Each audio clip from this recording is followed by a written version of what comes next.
नमस्कार मित्रांनो, श्री स्वामी समर्थ। आज मी तुम्हाला स्वामी समर्थांच्या कथांची एक सिरीज चालू करत आहे। तर सगळ्यात पहिली कथा आहे श्री दत्त अवतार स्वामी समर्थ। स्वामी समर्थ हे कसे प्रकट झाले त्याच्याबद्दलची माहिती आजच्या या व्हिडिओमध्ये आहे। एकूण मी तुम्हाला 47 कथा सांगणार आहेत, ज्यामुळे तुम्हाला स्वामींबद्दलची अधिक माहिती मिळेल। चला तर मग सुरू करूया। पहिली कथा, दत्त अवतार श्री स्वामी समर्थ। श्री ब्रह्मा विष्णू महेश हे जगाचे मालक, जगताच्या उद्धारासाठी ज्यांनी वारंवार पृथ्वीवर अवतार घेतला। मानवाच्या भल्यासाठी त्यांनी सन्मार्ग दाखवण्यासाठी विविध रूपे घेतली। आत्री ऋषींच्या घरी अनुसयेच्या पुत्राच्या स्वरूपात परमेश्वराने दत्त अवतार धारण केला। गुरुदत्तांनी पुढे आंध्र प्रदेशातील पिठापूर नावाच्या गावात अय्यप्प राजा आणि त्यांची पत्नी सुमतीच्या पोटी श्रीपाद श्री वल्लभ स्वरूपाने जन्म घेतला। तर श्री नृसिंह सरस्वतीच्या रूपाने जगाचा उद्धार केला। पुढे श्री नृसिंह सरस्वती कर्दळी वनामध्ये गुप्त झाले, तेव्हा त्यांनी 300 वर्ष तपश्चर्या केली। श्री शैल्य येथील त्या कर्दळी वनात एका लाकूड तोडायला गेला। लाकडे तोडता तोडता त्याची कुऱ्हाड चुकून एका वारुळाला लागली, तेव्हा त्या वारुळातून रक्त येऊ लागले।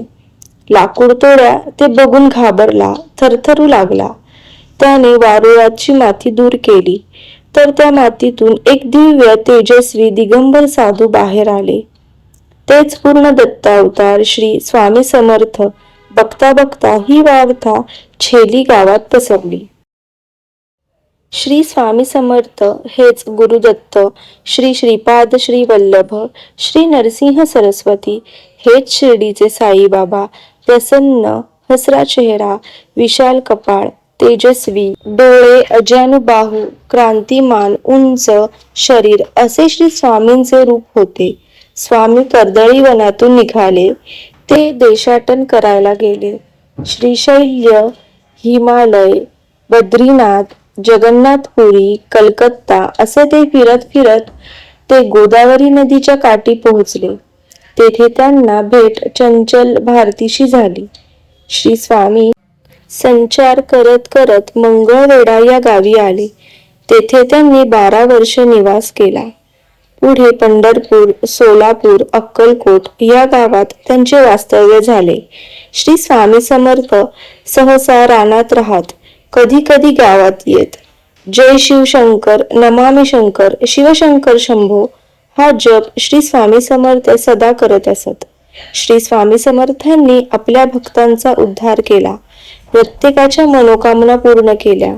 गरीब श्रीमंत असा कोणताही भेदभाव त्यांनी केला नाही। त्यांनी ज्याने भाव ठेवला त्याला देव पावला। आणि ही माहिती तुम्हाला कशी वाटली मला कमेंट करून नक्की कळवा।